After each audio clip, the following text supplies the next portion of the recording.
साथियों नमस्कार। आज मैं आपके साथ कुछ बहुत ही महत्वपूर्ण साझा करने वाला हूं।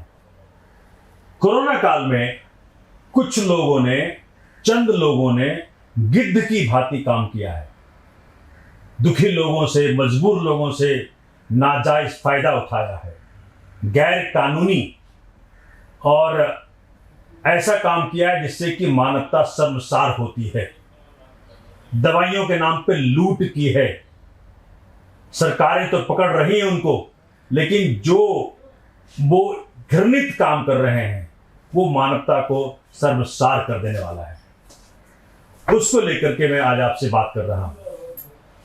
कोरोना के ट्रीटमेंट में त्रिस्तरीय प्रोसेस है जो कि मुझे डॉक्टर ने बताया। पहले वो फेविफ्लू देते हैं, अगर उससे बात नहीं बनती तो रेमडेसिविर देते हैं, और उससे भी बात नहीं बनती तो टोसिलीजुमैब देते हैं। अब शुरुआत के दिनों में तो फेविफ्लू भी नहीं मिल रहा था। अगर आपको याद होगा, जो भाजपा के सांसद हैं गौतम गंभीर, उन्होंने अपने घर में बांटने की ये सूचना दी थी जनता को। उसकी जांच चल रही है। सरकार दिल्ली हाईकोर्ट के आदेश के बाद जांच कर रही है कि ऐसा क्यों किया, कहां से लाया फेविफ्लू, कहां से की होर्डिंग। फिर बात चली रेमडेसिविर की। तो जब उस पे मारामारी हुई, जब कुछ लोगों ने अपना नाम कमाना शुरू किया कि भाई हम उपलब्ध करा देंगे, कुछ लोगों ने धन बनाना शुरू किया बेच करके, यहां तक कि 2-2 लाख रुपए लिए। उसके बाद दिल्ली सरकार ने, मैंने भी चिट्ठी लिखी थी अरविंद केजरीवाल जी को, उसके बाद दिल्ली सरकार ने इंश्योर किया कि ये दवाई सिर्फ उपलब्ध होगी अस्पतालों के जरिए। तो रेमडेसिविर और फेविफ्लू मार्केट में आज के तारीख में दिल्ली के अस्पतालों में जो पेशेंट्स एडमिट हैं उनके लिए आसानी से उपलब्ध है। लेकिन तीसरी दवाई जो है टोसिलीजुमैब, जिसका दाम 40,000 रुपया है, डॉक्टर लिख देते हैं और फिर मरीज के परिवार अपने आप को बेचने तक को मजबूर हो रहे हैं। टोसिलीजुमैब के लिए एक व्यक्ति ने 2.5 लाख रुपये चार्ज किया किसी से, और जब पकड़ा गया तो कहता है कि मैं अपने गर्लफ्रेंड को खुश कर रहा था। टोसिलीजुमैब के लिए एक व्यक्ति ने एक बेटी को कहा कि you have to sleep with me to get this medicine. इससे ज्यादा क्या शर्मसार कर सकता है? हम क्या मर गए हैं? इंसानियत क्या मर गई है? मानवता क्या मर गई है? भारतवर्ष का इतना नीचा गिर गया है। कुछ लोगों के कारण देश का और मानवता का नाम बर्बाद हो रहा है साथियों। लेकिन साथ साथ में मैं कहना चाहता हूं कि डॉक्टर्स आज के तारीख में परमात्मा के बराबर हैं। उनसे हाथ जोड़ के विनती करता हूं कि जो दवाई हिंदुस्तान में उपलब्ध है ही नहीं, उसे आप लिख क्यों रहे हो? मुझे सुन के बहुत आश्चर्य हुआ। मुझे कहा एक व्यक्ति ने, बहुत बड़े व्यक्ति हैं देश के, कि सोमनाथ जी ये दवा हिंदुस्तान में नहीं है, आपको दुबई जाना पड़ेगा। तो क्या जो सरकारें यहां हैं वो मर गई हैं? ये सरकारों की ड्यूटी है कि जो दवाई डॉक्टर लिख रहा है उसको आसानी से, बगैर ब्लैक मार्केटिंग के, बगैर काला बाजारी के उपलब्ध कराए।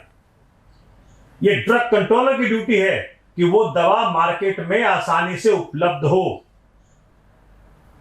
और अगर उपलब्ध नहीं है तो ये इंडियन मेडिकल एसोसिएशन की ड्यूटी है कि डॉक्टर उसका ऑल्टरनेटिव लिखे जो कि मार्केट में उपलब्ध हो।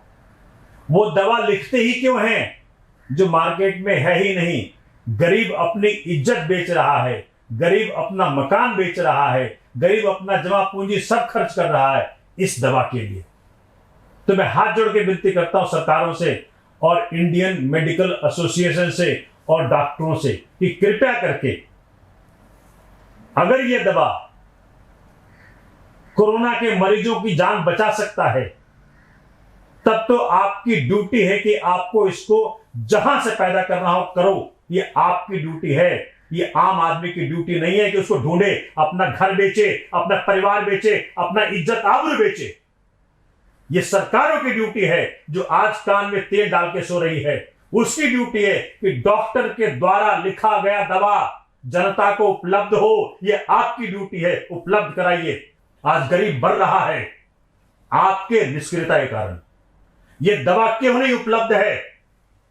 आप मर्डर के चार्ज के उपयुक्त हैं। अगर दवा डॉक्टर लिख रहा है, अगर जान बच सकती है और अगर उपलब्ध नहीं है तो, और अगर ये जरूरी नहीं है तो आईएमए की ड्यूटी है और डॉक्टरों की ड्यूटी है कि ये इसका ऑल्टरनेटिव ढूंढें और उसी को लिखें जो मार्केट में उपलब्ध है। तो कृपया करके इस बात का संज्ञान लें, गरीबों को अपने आप पर ना छोड़ दें। शासन में हैं तो शासन करना सीखें। ताकत में हैं, ताकत जनता ने दी है, आज जनता को मजबूर ना करें। विनती है आपसे। मैं अपने इमोशन को अभी भी दबा के बोल रहा हूं और कालाबाजारियों को दंडित करें। मैंने इंफॉर्मेशन भेजी है और बता दूं, ये सारे ट्रांजैक्शन जो कालाबाजारी कर रहे हैं, टोसिलिजुम ऐप के ऊपर कालाबाजारी और जो फ्रॉड लोग हैं कहते हैं कि अकाउंट में पैसा ट्रांसफर कर दो और फिर वो दवा उपलब्ध नहीं कराते। मैंने खुद इंफॉर्मेशन दिया है कमिश्नर ऑफ पुलिस को। 2 सेकंड लगता है। ये जो है ना, ये आपका डिजिटल ट्रांजैक्शन है जो डिजिटल इंडिया बनाया था, उसमें जो ट्रांजैक्शन होता है उसको 2 सेकंड में पता कर सकते हैं किसके पास पैसा जा रहा है। प्राइम मिनिस्टर के भतीजी का पर्स तो ढूंढ लाते हो, लेकिन डिजिटल ट्रांजैक्शन ही ढूंढ सकते हैं आप।